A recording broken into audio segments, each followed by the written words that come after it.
All right, what's up, guys? We're back for episode 11. Thought we'd change it up a little. I know we haven't had any intro music on the last two, but Eric Church, can't go wrong with Eric Church. Putting it in there, that's Eric Church's song. You got to copyright it, everything.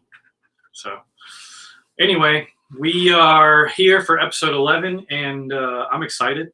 We have Russ Wiles coming on and Stevie Minson coming on, and I can't wait. And I just wanted to take a second and say, I have been so thrilled with the feedback that we've gotten on how positive this show is. No negative at all on any guest so far. None. And I love it. It's amazing. It's incredible. And thank you guys so much. It's all due to you guys. You know, you have full control of where this show goes. And you guys have taken it into such a positive way. And the content matters, but what you all do in the comments and how you perceive the show is very, very important. So thank you guys for making this such a positive show, and I love it. And let's keep it going. Let's keep it that way. So thank you so much, and I'm excited. Like I said, for this, I've got two guys that have called races that I've grown up kind of being called by, I guess, like racing, no matter where you go, and so many names in karting have been called by these two, and such big races, such incredible races, honestly, and I can't wait to hear about some of those races. And I know you guys are going to have some questions for them, so go ahead and post your questions in the comments, and show these guys some love, and let's make this another incredible episode. We're on episode 11. I feel like I just started this thing. I mean, it's been 11 weeks now. 11 weeks.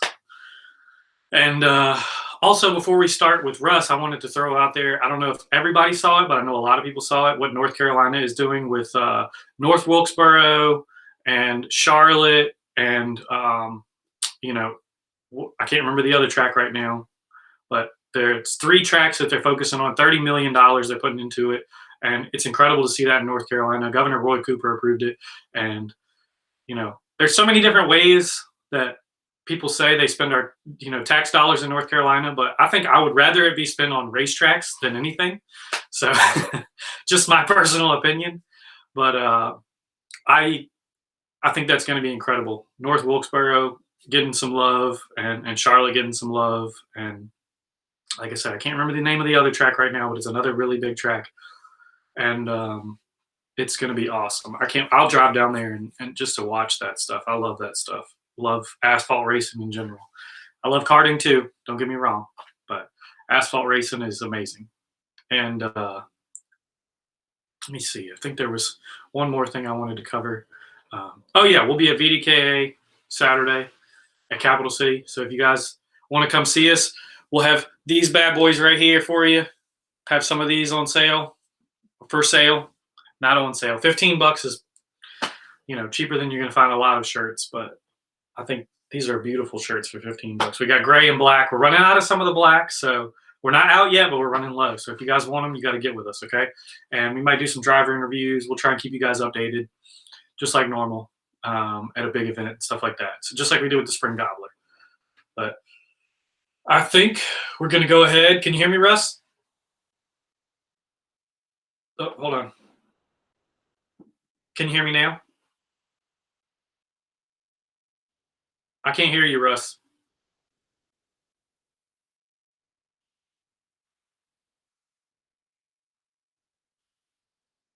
Still can't hear you.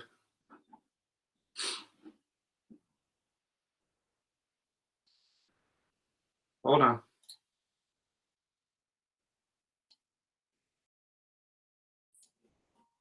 I'm not getting anything from you, Russ. Are you muted on your end?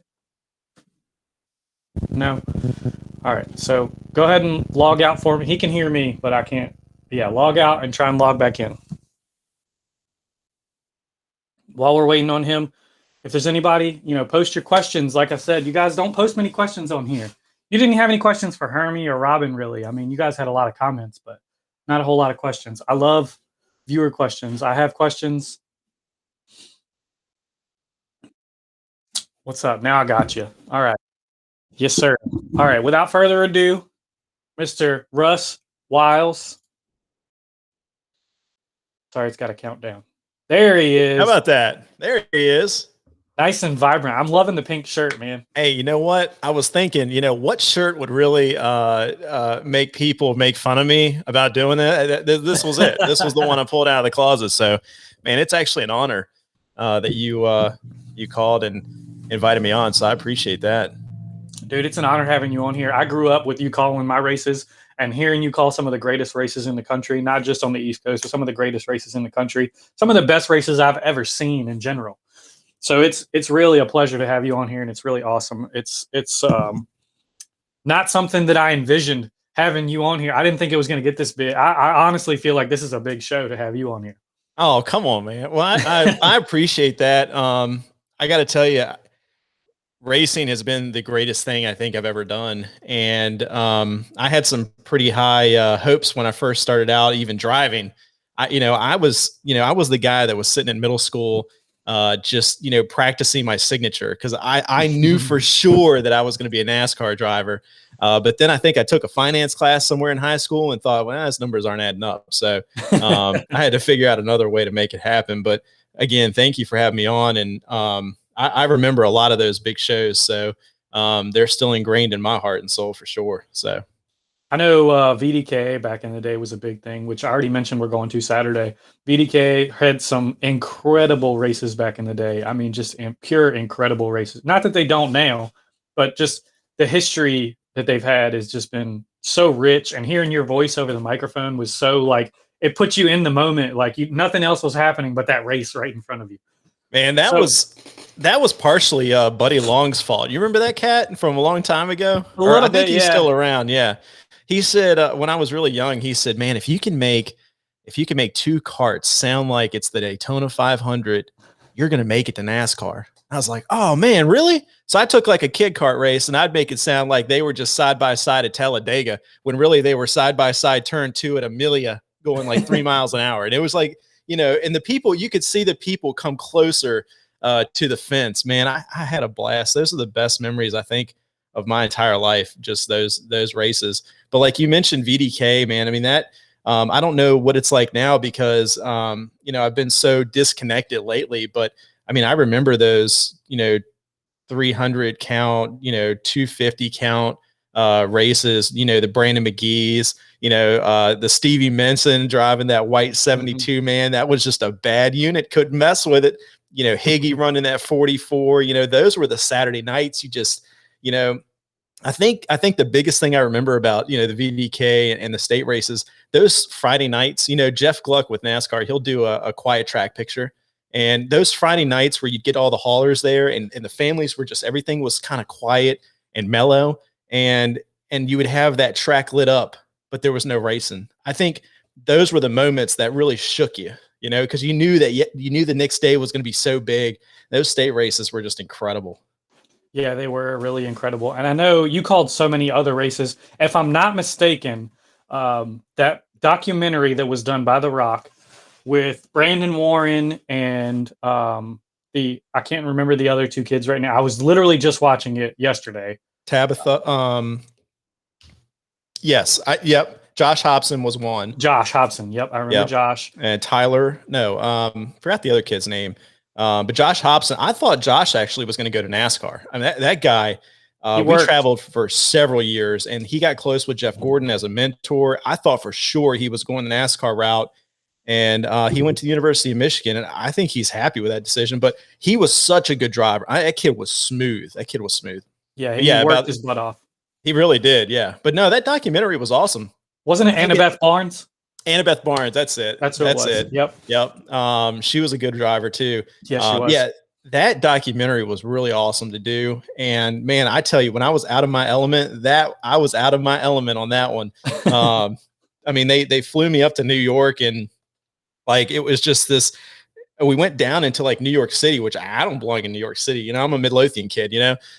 And there was a small room and they were like, all right, well, we're going to read all these lines. I need you to read them. We're going to read them like 5 times. And I want to tell you to do it one way. And then we're going to do it another way. And, I think we were there for like 5 hours. And then I remember they ordered Chinese food, but it was just like one little thing of Chinese food. And I was like, oh, thanks, man.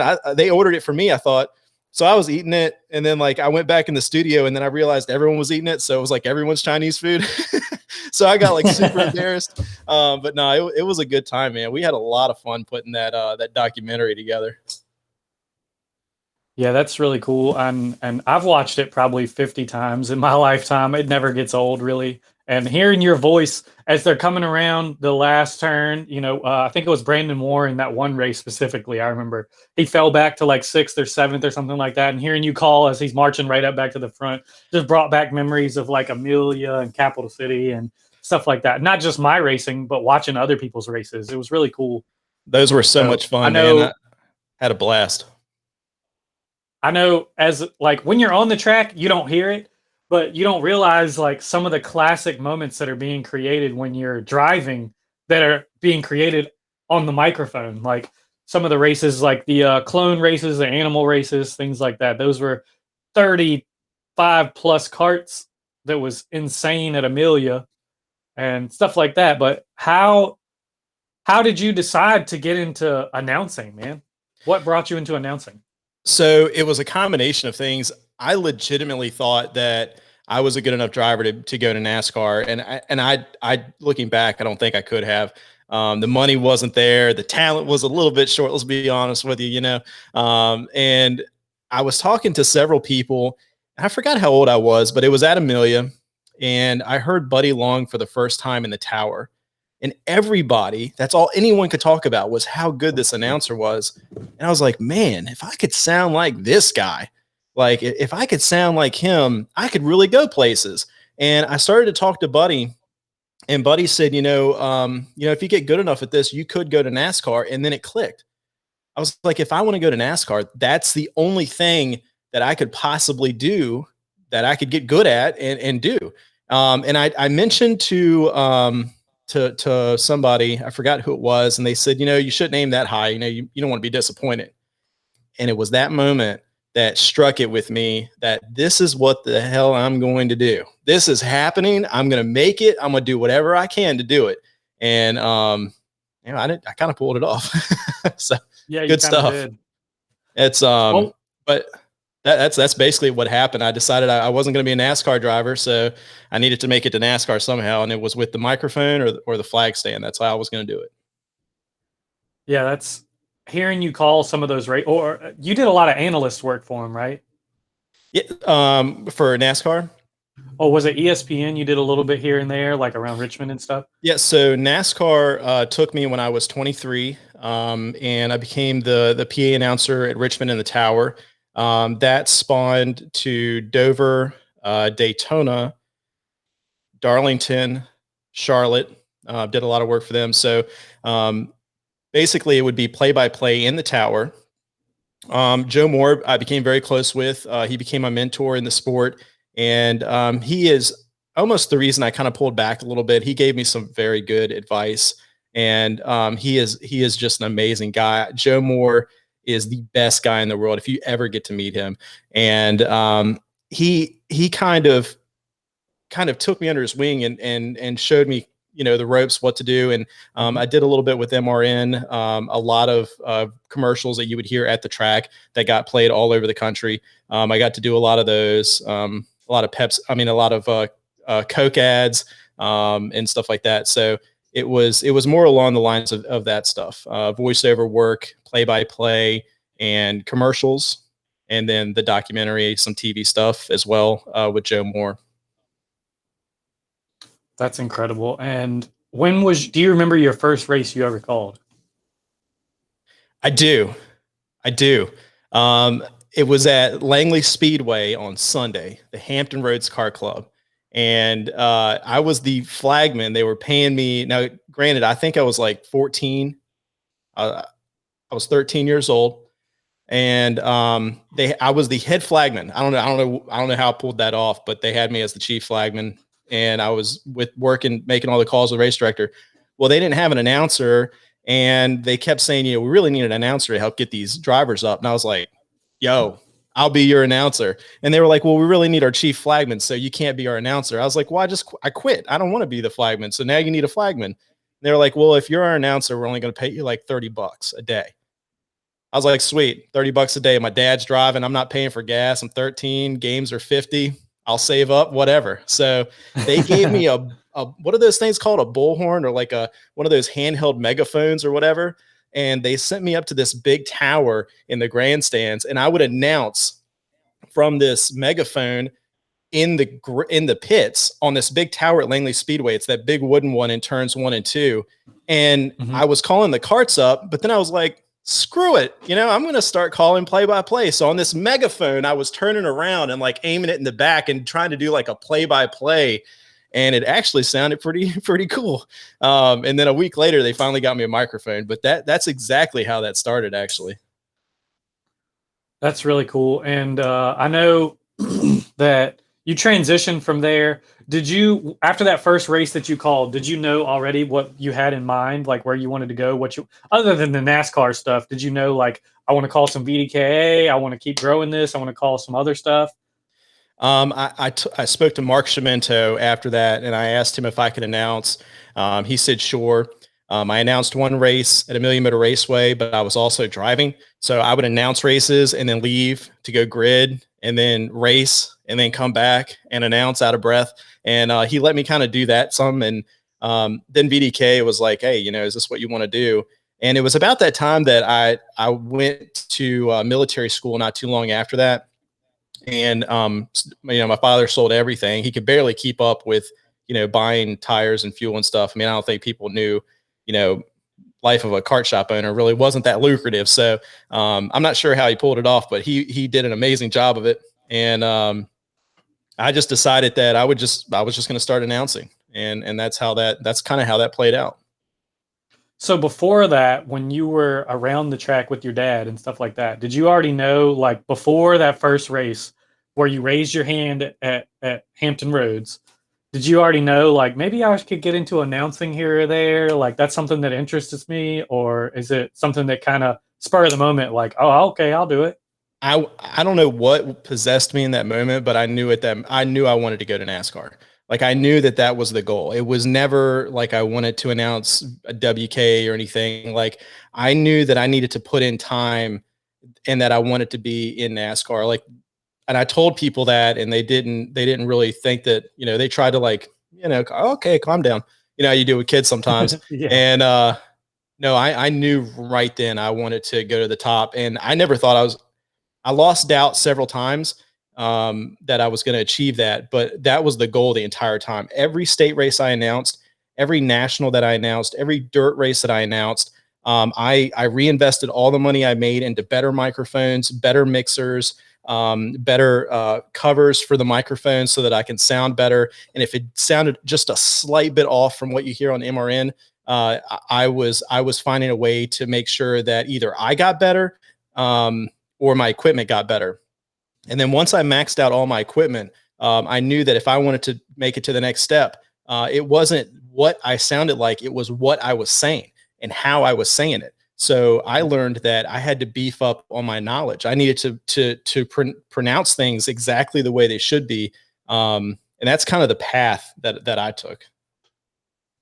Yeah, that's incredible. And knowing that you kind of started, I didn't know how you started. That's a pretty awesome start to that journey. And knowing where you kind of ended up is so cool. And to know that you were calling races for us, like for the Carters, before you went on to Charlotte and to Dover and to, Darlington and things like that, is really kind of humbling to know. But at the same time, I was kind of wondering, like, when you were calling these races at Charlotte and at Dover and wherever else you were calling them, were you thinking about all those times back at Capital City and Amelia where you were like, that pass kind of looks like something I saw from Brandon Brown or this person or Josh Hare or such and such? Yeah, kind of made me emotional a little bit there. At first, I just wanted my dad to approve, like that I was doing a good job. When I raced, I made him so proud when I won. And when I switched over to announcing, a part of me thought that maybe I let him down a little bit. And all those times announcing those big races, I was just hoping that the people that I knew or my father was listening or could hear me, honestly. And not to get too soft, but I mean, I never forgot any of those people. You know, I was hoping that, you know, especially at Richmond, I'd be looking around, you know, who can I, you know, who's down there that might hear me, and I'd get a random text. I was like, no way, that guy's here, you know, listening to me, man. I really trained for decades to do what I was doing, or it felt like decades. It was almost two. But yeah, honestly, it never left my mind. And I think the further the track was, I was hoping that maybe digitally or on TV or radio or something, someone would hear me and recognize me. And I always wanted to make the people that I knew when I was young proud. And I know that sounds really cliche, but it's really true. You know, those were the moments I think I was living for, you know, when I was announcing.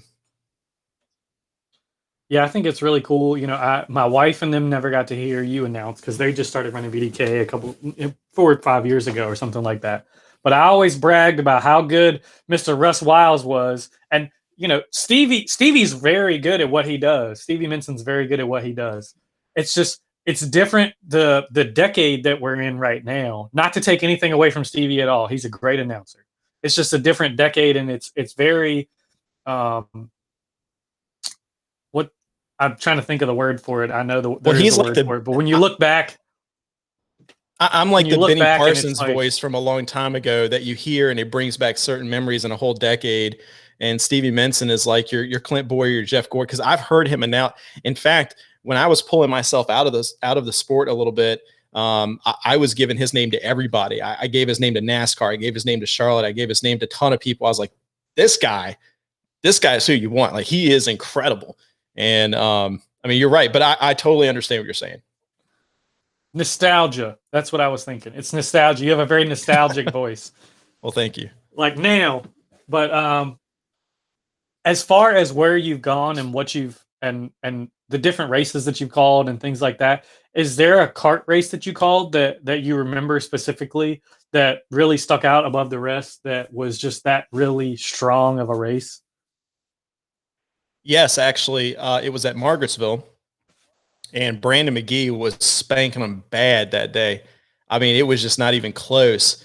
And I, there was always a moment in a race where I almost detached. It's like I wasn't in the booth. I was a part of the race, and you don't exactly plan what you're going to say. Things are just kind of going. And I just, when the race finally ended, checkered flag, Brandon McGee, he won. I'm not sure if it was a state or something. It was definitely in Margarettsville. And so, somebody came up into the tower and was like, that was the best GD race I've ever heard announced. And he walked away. I don't know who it was. But then I was like, man, that was kind of good. But that's like one that really stands out. One, because I'm a Brandon McGee fan. I'd wear that T-shirt all day, every day. And two, it just kind of, I never forgot that moment. It made me so proud to make someone else's experience so good, because I remember going to the track when there was no announcer. It was kind of just like, man, we're just couple people out in the field at that point. But then when you get some talent there, when you build the talent in the tower and in the flag stand, in your turn marshals, and you can motivate people to really work together and look good, it wasn't just a race anymore. You were really making dreams come true for some people that a lot of them were never going to achieve, getting further than where they were. And I wanted that in the worst way. You know, I wanted someone to announce my race at that level and interviewing me in victory lane on that level. And I thought, you know, if I can just take myself out of the picture and give back that way, that I was going to make a difference. And I feel like I did an okay job. I loved doing it for many, many years. And I think that's kind of behind it. Yeah. Yeah, I remember thinking back when I was racing myself, and I couldn't hear you, but for some reason I could not wait to get off the track to hear you call. Like if I ran flathead or if I ran animal, I couldn't wait to come off the track to hear you call the animal race if I was running flathead, or to hear you call the flathead race if I was coming animal. It was so you put us in the race, and just like you said, you felt like you were a part of the race. It took us out of the stands and made us feel like we were out on the track with the rest of them. That makes me. So you were just. Thank you. That really means a lot, actually. Incredible, man. I'm telling you, like when I think back, the memories that I have at Amelia, most of them have been from you calling races. So just know that the reason I wanted to bring you on here is because, you know, I hold you up here, and just like Stevie, I hold Stevie up here. You guys the racing would not be what it is without you guys as announcers. Thank you. So that means so much to me. It really does. I really appreciate that. And let's see, what time is it? All right, we got a couple minutes before Stevie comes on. So as far as when you were coming into NASCAR and you were calling those races and you were meeting those people, was there ever a moment when you were like, holy crap, like this is really happening? Like I knew I was going to make it here, but holy cow, this is actually happening. Yeah. So the first time that they handed me the mic, the first race I ever did the whole weekend, they didn't let me talk on the microphone. It was just, they called it shadowing. And people do not realize how freaking cool NASCAR is behind the scenes. It is like NASA on steroids, motorsport style. You get handed a book this thick. It's called the minutes. And someone has planned out every minute from the time the haulers get there until the time the haulers leave, what exactly happens and when, down to the second sometimes, but down to the minute. And it's a thick book. It's called the minutes. And if you're not in the minutes, you can just forget doing anything. I mean, you're not doing anything if you're not in the minutes. So the first weekend, I remember I was just shadowing. And then the second race that I did was in the fall. It was in the spring this time. And I looked in the minutes, you know, I'm just kind of fanning through, and they only give you the section that you need. So ours was thinner. My name wasn't in it again. And I was like, man, this kind of sucks. And qualifying was going on for the Cup Series. Dale Jr. was the last car to come onto the racetrack. And the guy that was next to me took the mic and slid it over. He was like, go ahead and announce this one. Okay. I looked down on the track. I'm like, what? Okay, Cup Series. I'm looking at the screen. I'm like, all right, well, so-and-so's on the pole. And all right, here comes Dale Jr. And I'm like, it's Dale Jr. You sure you want me to announce this one? And he's like, go ahead. So there's a YouTube clip, and I don't know who did it, but God bless him. There's a YouTube clip of Dale Jr. taking the pole at RIR. And the first whole half of him going around the track, the PA is silent. And that's because I am crapping my pants at the moment, trying to figure out if I'm going to flip this switch and announce this lap. So finally he comes across the start finish line, dives down into turn one. And you hear me saying like, he's driving the Chevrolet, you know, whatever I said, number 88, you know, and it turned out that he sat the pole. So he comes around, he sits the pole, you hear the fans screaming and everything. And I was like, man, that's awesome. And then I remember afterwards I sat the mic down, and 2 minutes later, this guy, this real buff, everyone like NASCAR goes to the gym apparently 24/7. He's got like this tight shirt, it's all tight muscle. And he walks in and he's like, who the hell was that? And I was looking around, I was like, I was told to, I just announced that. He was like, wasn't in the minutes. All right, good job. And I thought for sure I was going to die that day. But yeah, no, I remember that for sure. Absolutely. That's incredible. Your first time you call Dale Jr. setting the pole. That was my first time on the microphone. Imagine. It was awesome. Not many people can say they've called, you know, Dale Jr. on the track, but your first time calling was Dale Jr. setting the pole at Richmond. Absolutely. At your home it's track. on YouTube. I love it, man. Yeah, it's good stuff. It's NASCAR was a fun chapter in my life, man. It really was. And you know, you travel a lot, and I wasn't traveling a ton because I wasn't every single race. But what it was going to require of you really takes a toll on you mentally, and you know, but it was definitely a good chapter in my life for sure. And I am going to. I know that NASCAR.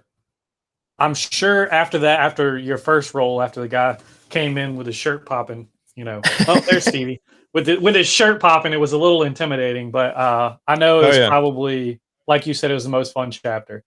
it But really was. I don't remember those. I don't forget the kart races though. I mean, um, those are probably the most special. But yeah, NASCAR was fun. that's awesome. Hey, Stevie, can you hear me? Yes, sir. So I'm gonna get a few minutes here with you and Mr. Stevie Minson, so we can talk about the transition and things like that. Hold on, he can't hear you, Mr. Minson. Hold on one sec. Now he can.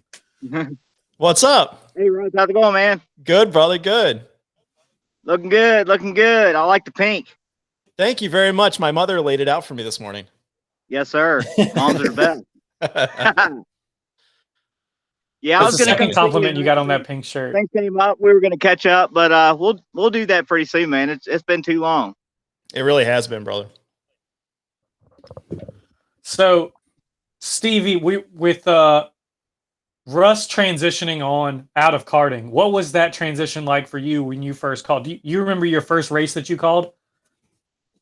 My first race that I called was in 2012. Actually, the first time I got on the microphone was at Russ's event at Amelia back in 2010. I called a little bit of qualifying that day, and I just kind of did it because we had some things going on. I think Russ was actually a little bit under the weather, and our announcer that was going to be there that day, Bobby Waltrip, that everybody grew up listening to. Those same races you were talking about, Russ. We're all getting on up there in age now, up in our 30s. So we listen to those Old guys Bob Wall, man. guys like Bob Wall and Buddy Long, like you mentioned, coming up that really set the stage for dirt karting in guys' eyes like us that would like to go maybe do something like that. But really, I didn't have any aspirations to do that.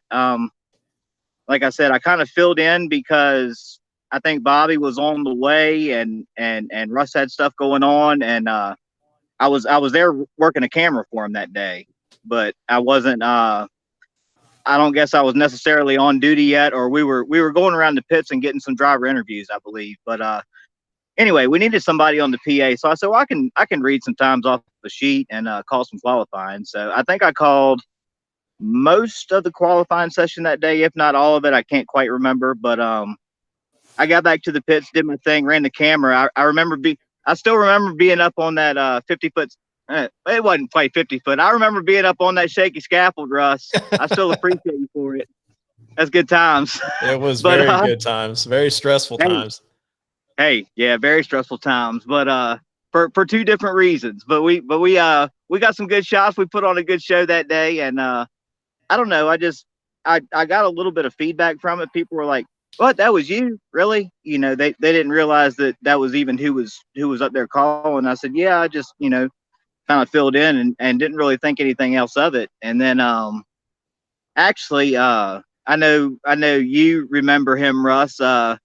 John Yancey's good friend Jason Williams. That was the last race I saw Jason at. It was just a couple weeks before we lost him back in 2010. I remember it was about 11 o'clock in the morning, and Mike Matthews had a performance cooler he had put together with a pretty good engine on it and a bar stool and a steering wheel. It could zip through the pits there at Amelia. And Jason was I don't know, we were talking to some people, and Mike said, "You ought to probably take that thing away from that kid." And it was about 11:45 in the morning. He came by probably doing every bit of 40 miles an hour on a bar stool cooler through the pit area at Amelia, just ripping, man. And he was having good times. But yeah, I remember that about that day because he was one of my good friends as well, and that was the last day I saw him. But actually, not to get too emotional, not to get too into it. He was the year after that, 2011 without getting into a whole lot of details, was a terrible year for me personally. I was on the downward slide to hell, going through some bad times, and I got myself I guess you call it a wake up call.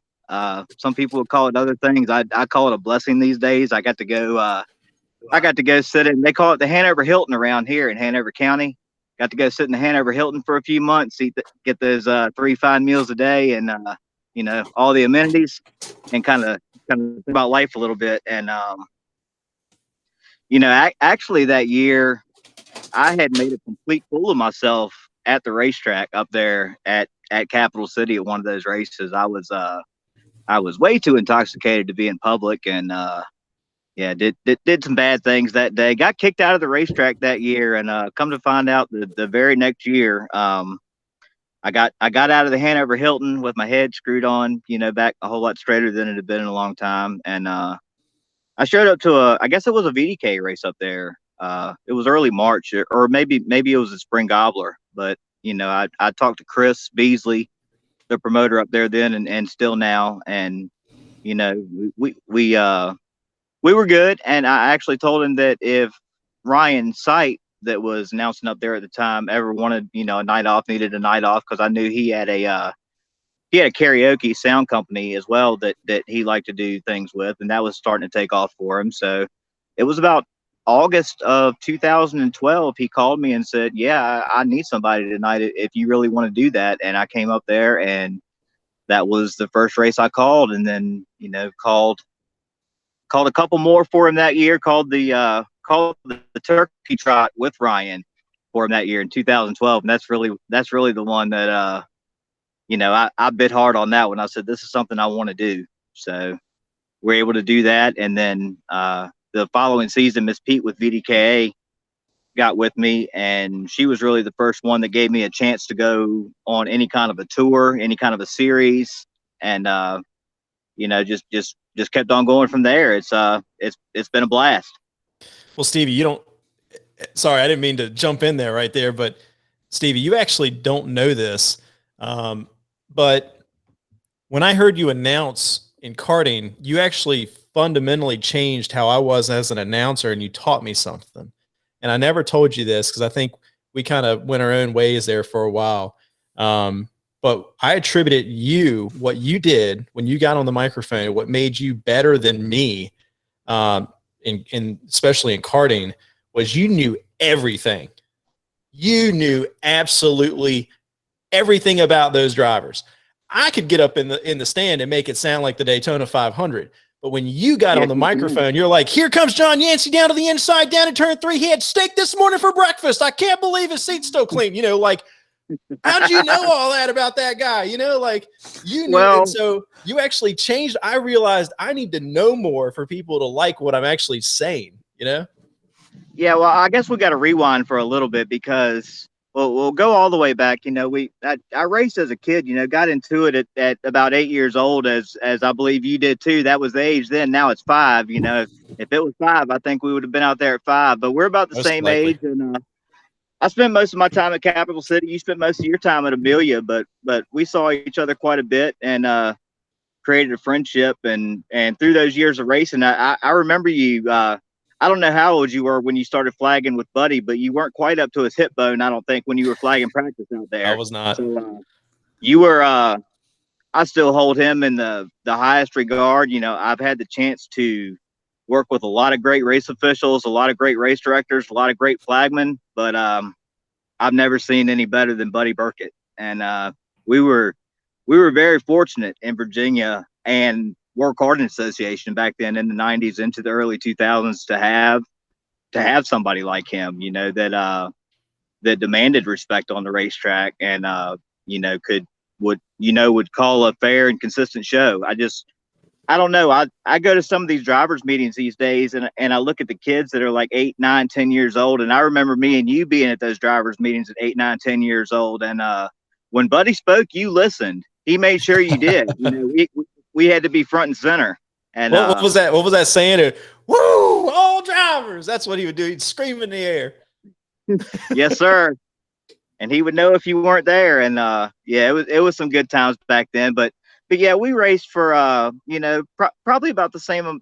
You raced a little bit longer than I did. I raced into the very early 2000s with mom and dad. We spent a few years racing local. We spent about a year. We spent one solid year chasing everything up and down the WK National Tour back then, when that was the that was the thing to do back then. It wasn't about what race pays the most this weekend. It was about getting on top of the podium and getting your picture in a magazine. Like that was the end all be all, when magazines still existed before social media and instant gratification. You waited 3 months to see your name in an article that Bruce Wiles had wrote, and you were just on top of the world because you felt like you were that much closer to making it where you wanted to be. Like me and you both talked back then. I guess we both had the dream. I guess a lot of people had the dream of making it to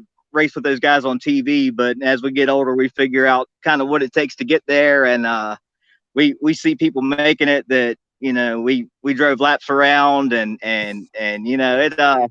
it kind of stings for a little while, but then you kind of, like you said, you got to get in where you fit in. And when I came back to the sport, at the end of 2012 there, it really did a lot for me. It gave me something to want to go do, something I want to get up in the morning for, man. Like I said, I was going through some real bad times then. And, I can never thank the Beasleys enough for sticking their neck out there. Like I said, the year before, I was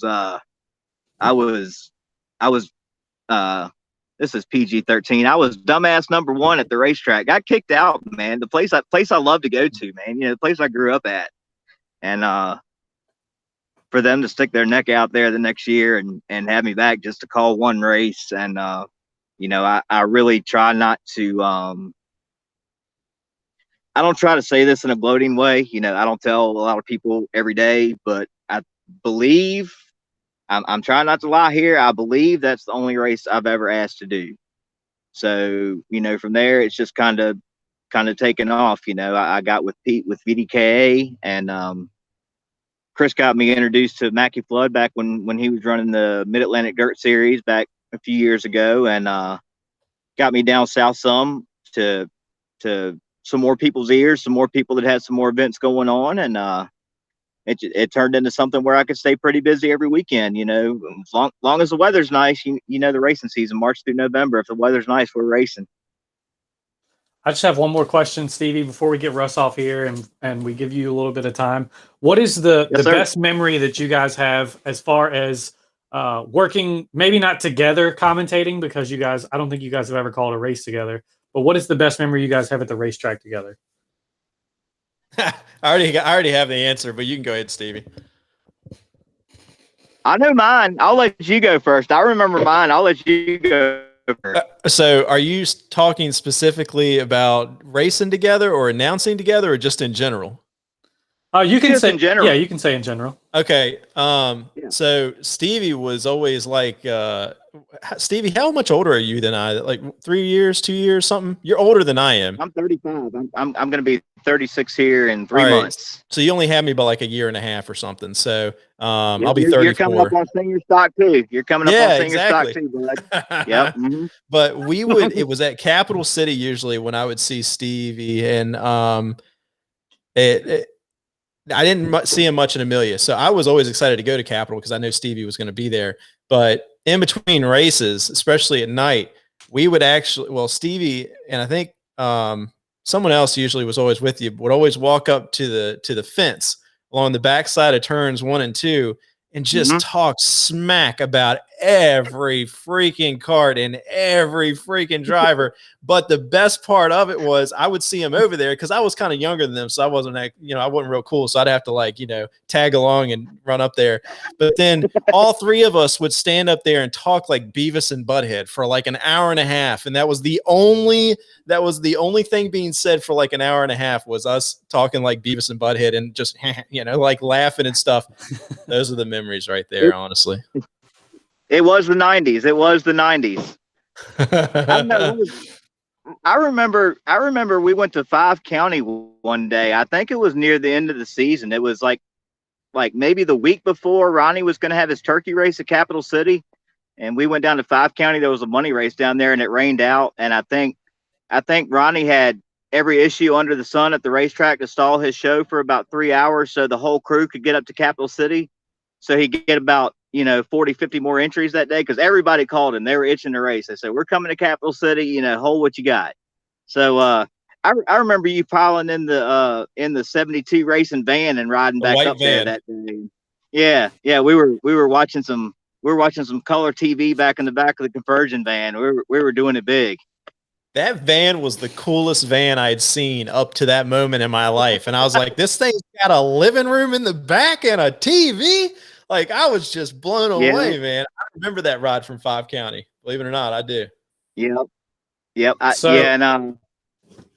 I tell a couple people about that old ride too, because I remember when we went to go start chasing those races that Wayne Poole and his folks showed up in a rig very similar. It was like about a 15-year-old conversion van and a 12-foot trailer, and we were keeping it real. And back then it was David versus Goliath.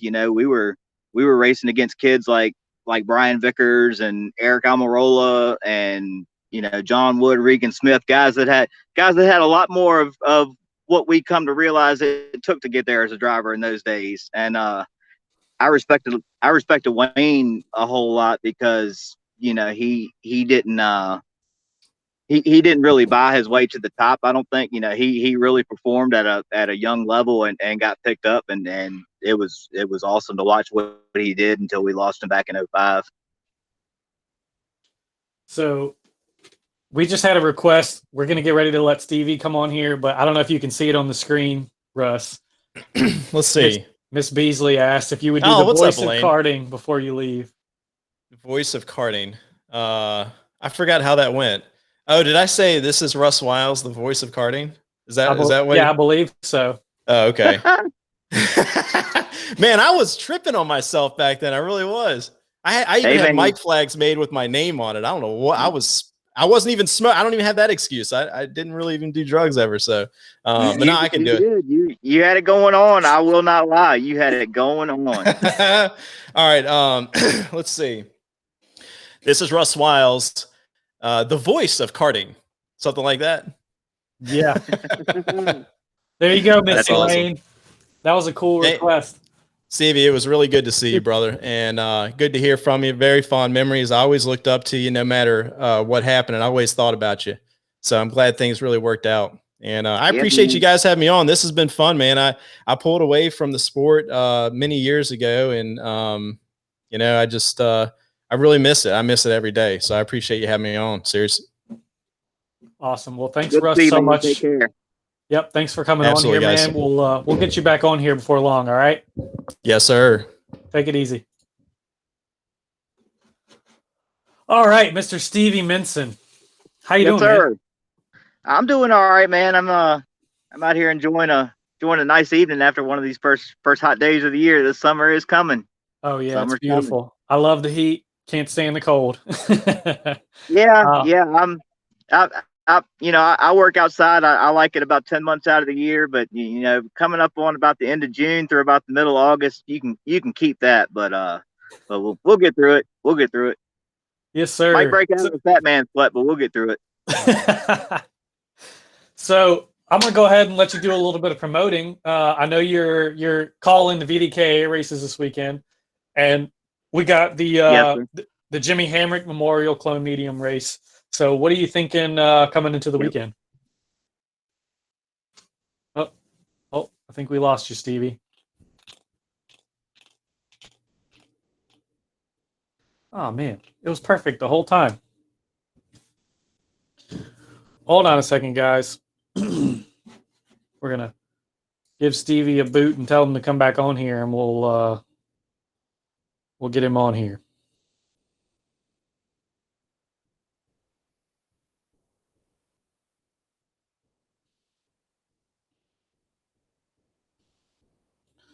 All right. So sorry for a moment of silence, but thank you guys so far. I've seen a lot of you guys on here. It's been great seeing you in the comments. Billy, I see you on here. Chad, I see you on here. Troy, Elaine, thank you so much. That was so cool. That brought back a lot of memories. Jared, thanks for coming on here. And Eddie, thanks for commenting also. Always a pleasure having you on comments or wherever else, Mr. Moore. So there we go. Can you hear me, Stevie? Oh, Russ is back. Can you hear me, Stevie? All right. We're going to go ahead and bring you back on here. All right. All right. 3, 2, 1. Yeah. There he goes. Yeah, we're back on here. Before we got cut off, we were talking about the VDK opener this weekend. Got pushed back about a month due to Mother Nature, but we're getting ready to get into it here, and it's really awesome. Jimmy was a guy that he was a Capital City staple, man. And what was really cool about Jimmy was that him and his dad still did it. I think when Jimmy passed away, I should have looked it up. I didn't. I believe he was 58, 59 years old. Pops is in his mid 80s now, and Pops was still the wrench turner on that thing. He got that thing put together so Jimmy could go out there and look good on the weekends, and that was something that they really enjoyed doing together. And I think Jimmy raced back in the day. He may have even done some right turns back around Amelia Motor Raceway back in the day, back in mid to late 70s, and I think he raced 59. Into the early 80s, and they came back some years ago, close to 10 years ago, I believe, racing the Capital City, and he's just one of the most genuine people you ever meet, one of the best sportsmen on the racetrack. If things didn't go his way, he wasn't going to go cuss the man about it. He wasn't going to kick his stuff. He was going to he was going to load up and come back and try to be better next time, and he really just enjoyed being at the racetrack, and everybody enjoyed having him. So again, I believe it's the richest race that VDK has ever had. It's going to be $1,500 to the winner this weekend, and it's a great payout to the top 5. I believe it's $750 per second, and got a lot of lap leader bonus awards, pole bonus awards that have been posted on the internet leading up to it, and again, that's all the love for Jimmy from everybody that he meant so much to, and wish we could have done it last year. The plans were to try to get it done last year, but with racing was kind of crazy last year. At this time we didn't really know when we were going to get shut back down, and who was going to get mad at the racetrack and call and say that we might have had 2 or 3 too many people there, or 2 or 3. It was I think it was an undercover thing there for a little while, but I'm glad we made it through that, and I'm glad all that's calming back down as well. Yeah, I agree 100%. And just letting you know, Mr. Yates, I don't know if you saw his comment, Cody. He said that you're like the voice of karting now. You make the races more exciting, a lot more exciting. So, and that's what we said. Same thing with you and Russ together. Like it just makes perfect sense that you would kind of carry on that torch. And Hannah also said thank you, by the way.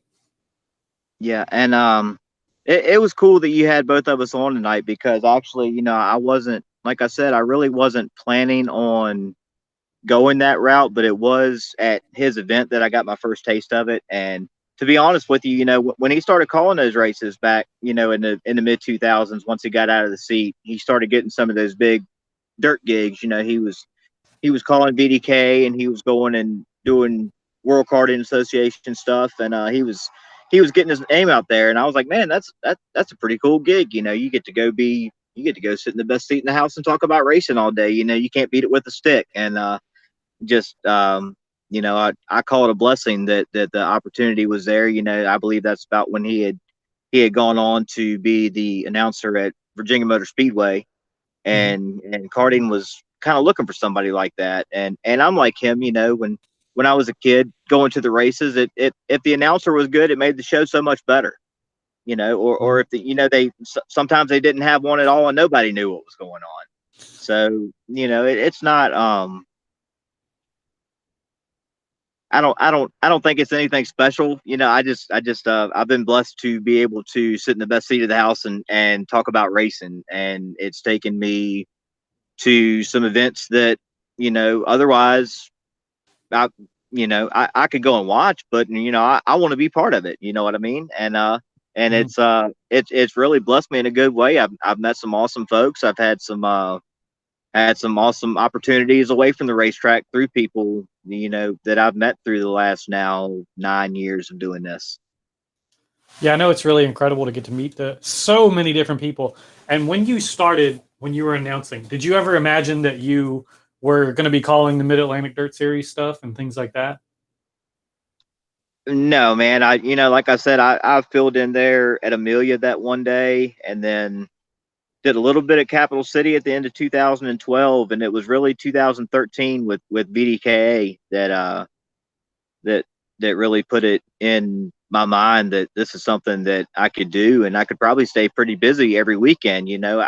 I wasn't really ever digging for more. It just, it kind of came my way. I was Chris Beasley got me in touch with Mackey, and I believe working Mackey Flood's races got me in touch with Troy Duncan that was running the Tri-State Series at the time. So that got me down south to do some more stuff for some of his races when Phil Combs was going to be out, when he had something else going on. And it's just an opportunity to get to a different part of the country to see a different group of talent. And like Russ was saying, at the same time, it never hurts to have new ears hear you and say, hey, who is that guy? If they have a show that's coming up, if they need somebody on the mic, it's that's the way this thing works, man. It's not put a resume out there. It's word of mouth. So I've been very blessed to work where I have. And I was trying to count them up the other day. I think I've gotten to 22 racetracks now, so we're getting there. We're getting there as far as calling the show at. I've been to quite a few more, a few more back when we were racing and whatnot. But I actually sat down and made a list the other day, and I think we're at 22. Yeah, 22. I think you got me beat on that one. There's quite a few tracks I haven't been to that I'd love to, but with this show, I think it gives us an opportunity to do that. So, and guys like you will run into you at the racetrack, and maybe we can do some quick live interviews with you Saturday. Yes, sir. Kind of just do some catching up. But yes, sir. I know that you've really enjoyed. I can tell you've really enjoyed calling this stuff, and it like you said, you were in some bad places, and it kind of pulled you out. And Yep. What does it mean to you, the sport of karting, and how it's been behind you, like the support that you've gotten? Yeah, that's not really something you can explain, but when I don't know, the best days that I have at the track is when somebody comes up to me and says, I can tell that you love what you do, because I do, because I feel like the sport, in particularly, local around here, Richmond area, Chris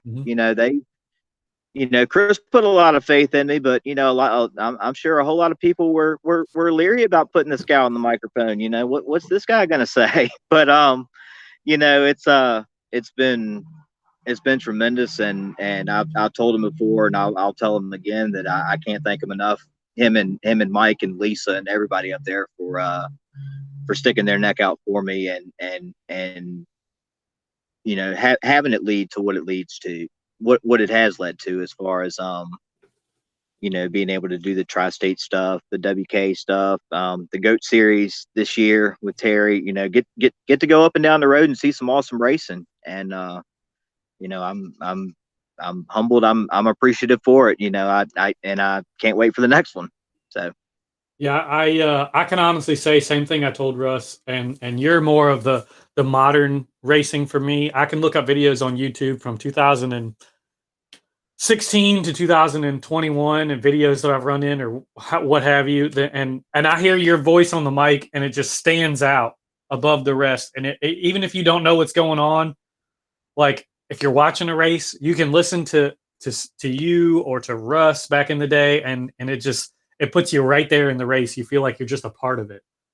Yeah, that's a lot of it too. And I was listening to Russ earlier on, and he always had aspirations of going NASCAR racing. And when I guess it's easier to say when you have a live audience that's actually watching the race, you call the race a lot different than, say, at the go-kart track, you know as well as I do that tire guys don't get to watch a lot of races. You know, people in the pits, people washing tires don't get to watch a lot of races. And you know, it's always awesome to hear from them that, hey, I appreciate you being here because I know what's going on. Otherwise, you know, if they can't get down to the fence unless their go-karts on the racetrack, because you know, a lot of people they show up and they're in the pits to work. It takes work to produce wins, and to hear from those guys too, it makes your day.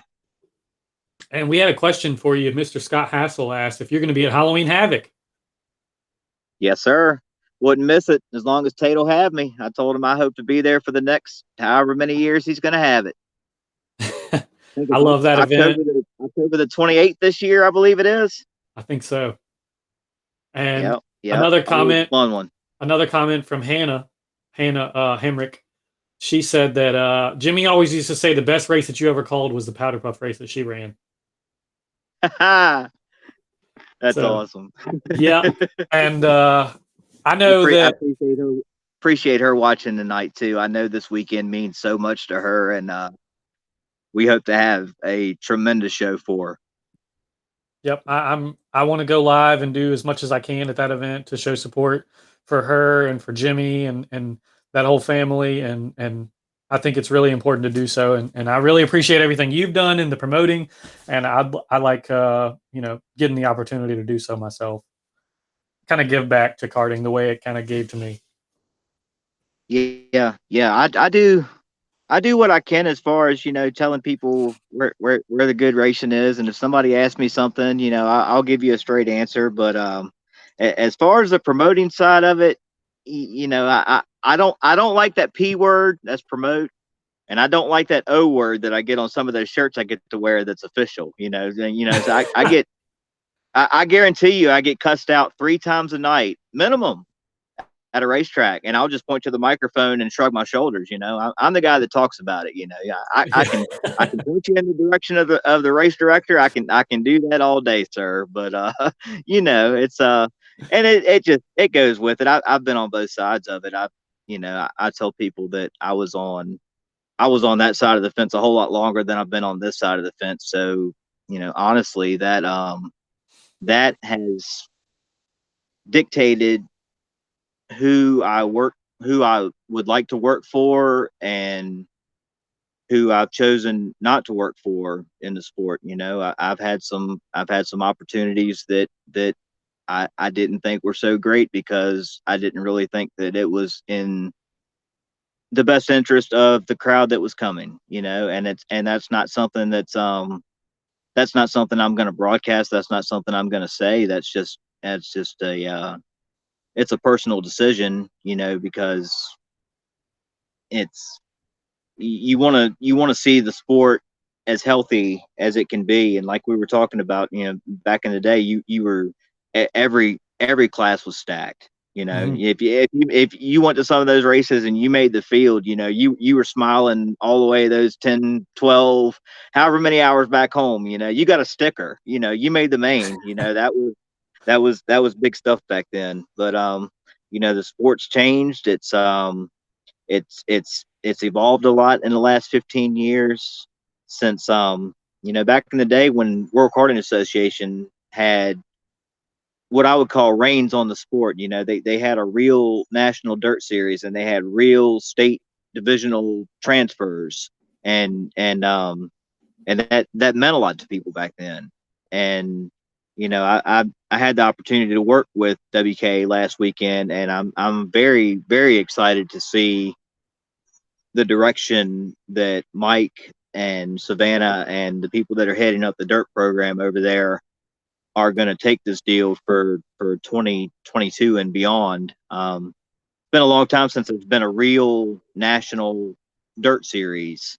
You know, you can call it one, but you know, when I was growing up, you know, it's still not quite national. It's Southeast. We're not going to lie, but you know, you want to race the best of the best in what we do. You know, you go to your different pockets of the country, and you know, everybody can stay within a few hours of the house and race for the money that they want to these days. You know, back then, like I said, it was it was all about the pride of going and racing against the best and getting up on the podium and just the recognition. You know, I'm not here to say that money racing is a bad thing, but money racing definitely changed the look of the sport. Yeah, I 100% agree. I remember it wasn't even a money race. It was North Carolina Dirt Series. It was 89 qualifiers in Flathead. 89. Yeah. I couldn't tell you that was the last time I think I remember hearing 89 people entered in a race that wasn't even for money. Yep. Yeah, it's but you know, the classes we had less classes back then, so you had more people in the classes, and it was just a different scene. You know, I feel very, very fortunate that I believe that I got to see it kind of like Russ did as a kid with those, you know, when the world's a lot bigger when you're that small, I guess you could say. And when you go to something like that, and you know, I remember showing up to my first WK National and walking through the pits and just looking through some of these trucks and trailers and people's accomplishments listed on the side of their trailers and how many championships they had won, and wow, they race in different states, and wow, you know, it's these guys are serious. You know, Oh, it's yeah. it was the show then, and it's and that's another thing that's awesome about being a go-kart racing announcer too, is the kids. You know, I've had opportunities to go to the stock car track, and I'm not going to say that there's days that I haven't thought about, you know, what if, but you know, I love calling a good adult race. I love calling the big money race of the day, but to see the red platers and the kids, the junior ones getting out there and learning and getting better every week, and you know, they might get into each other on the racetrack, but they're going to be playing football with each other 15 minutes later, and Right beside the grid. yeah, and that's just it's always that's always meant a whole lot to me, and I hope to be able to call races for a long time, to be able to see future generations come through. You know, I race against guys that have kids that are pushing adult age now, and that makes me feel pretty old. But we're still here, and we're still enjoying it. So I got a couple more questions for you, Stevie. So Yep. how you mentioned it a little bit. So how does it feel now, or what does it feel like when you're watching those kids that you're calling in junior 2, junior 1, red plate, stuff like that? What does it feel like now for you? You've been in there 9 years, you said. Some of those kids are starting to go up to adult classes. Yeah. So how does that make you feel when you're seeing those kids coming up to the adult classes and you're calling that race, knowing that you've called them for almost 9 years now when they were still running around catching a little football?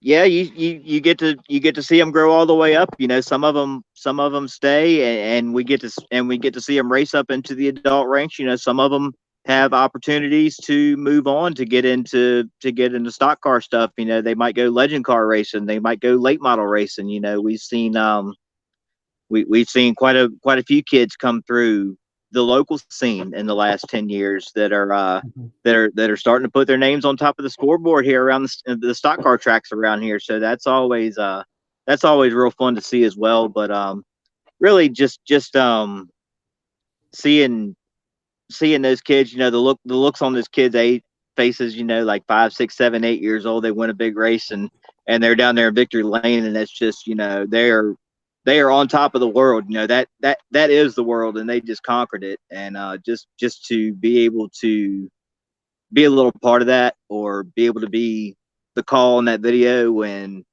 they watch it, you know, when they got gray hair starting to pop out of their head, you know, that's what it all means to me, man.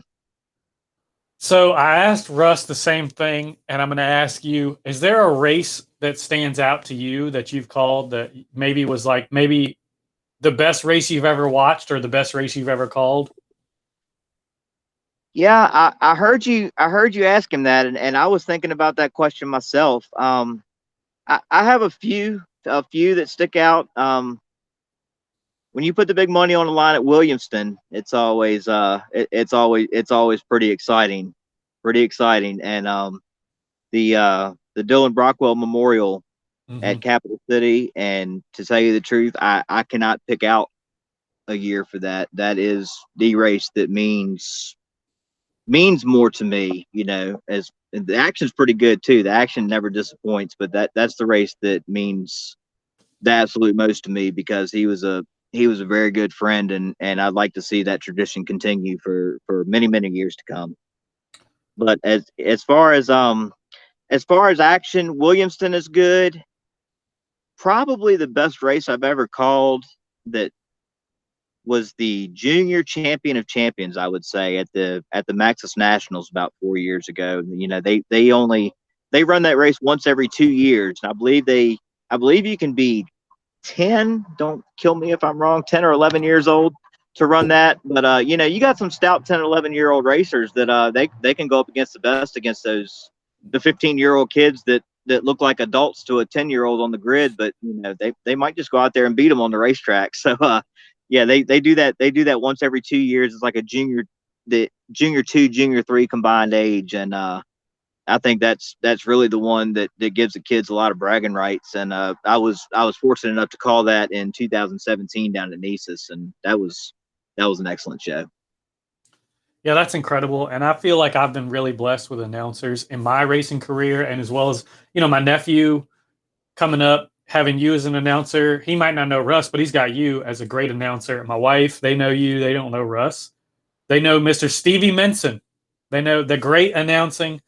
And I can honestly say that coming a long way too. He's come a long way. Oh yeah, he has. After winning that turkey trot race, man, he was on top of the world. That's awesome. But I think it's incredible what you're doing and what you have done, how far you've come, and seeing and hearing your great announcing. And I just wanted to say thank you for all the years that you've given us in karting. And I really hope to see you around the sport for a long time. I think we're going to go ahead and call it a show after this one. Sounds good, man. I appreciate you having me on, and look forward to seeing you Saturday. I want to get one of those T-shirts. All right, I'll bring you one. Yes, sir. Yes, sir. All right. Well, thanks again, Stevie, and we'll see you soon, all right? All right. Hope to see y'all Saturday at Capital City. See you, man. Whew. All right, guys. That was a phenomenal show. I had a really good time. And give me one moment. I'm pulling something up real quick. Perfect. All right. For our first guest announcement for next week is what I was pulling up. I have it scheduled out. So, Mr. Price, yep. Letting Stevie know to keep up the good work. Thank you, everybody that's been following along. It's been great seeing all you guys commenting and following and liking the show, and share it if you can. And unfortunately, Hannah, I don't have anything bigger than an XL right now. I'm getting ready to order. I'll put you down for the order. So, but we will go ahead and call it a show. And like I said, I'm going to get ready to do the announcement. We are, thank you, Elaine. Thank you very much. And Billy, you'll definitely get a picture with me and Stevie. I'll make sure of it. And I've had such a good time. It was very nostalgic getting to talk to Russ. I don't know if any of you guys ever heard Russ Wiles calling a race, but it was some of the most incredible thing you'll ever hear. And it's really cool to hear he went on to NASCAR to call races and things like that. And I really hope that Stevie accomplishes whatever he puts his mind to in announcing, because he's a phenomenal announcer. He is a great announcer for karting and whatever he decides to do. Like Mr. Wiles said, he just knows. Stevie's got the knowledge. One of the most knowledgeable people about karting I've ever met. As far as knowing people, it's great to hear all that from Stevie and from Russ. So without further ado, before I say it, next week's first guest at 6 p.m. is one of my good friends, and Mr. I don't know what to call him other than by his name, but I'm sure he'll know. Mr. Brian Bruce is going to join us next week at 6 o'clock. So we'll see him and hear from him, and tune in, follow along with the page on Saturday. We'll try and post some driver interviews, maybe some winners interviews, things like that. I will be buggy pushing So cut me some slack if I miss something, if I miss somebody or something like that. But I might try and get a couple pictures. Billy, maybe you can help me out, give me some exclusives, buddy. And yeah, I'm excited to have Brian on. It's gonna be fun. He's a load of fun. He's a lot of energy. He might not be wide open all the time, but he's a lot of fun. And I'm excited. Just as excited as I am for every episode. But this stuff would not be possible without you guys and without Delaware Brick sponsoring us and our shirts and everything like that. So if you guys want a shirt, I'll have them with me. I'll have them with me Saturday. Thanks, Eddie. Good vibes always, man. We try and stay positive on here. And we'll have shirts with us on Saturday. XL is the biggest size we have right now. I'm going to be doing another order. I'm taking down names. I'm taking down sizes. We're going to be doing more shirts. So you guys bear with me, okay? But I need you guys to buy some of what I have too. So buy some shirts from us, and we'll continue ordering, and we'll keep putting them out there. And thanks for everybody for following along. Like and share this video. It'd be great. Get us out there for your friends, your family who hasn't seen us. You know, we try and stay positive all the time, and we love every guest we have on here is just a really great time. All of our comments are always fun. And we'll see you guys either Saturday, you'll see us, or we'll see you guys on Monday for our second guest announcement. So tune in on Monday for our second guest announcement, and thanks again for watching.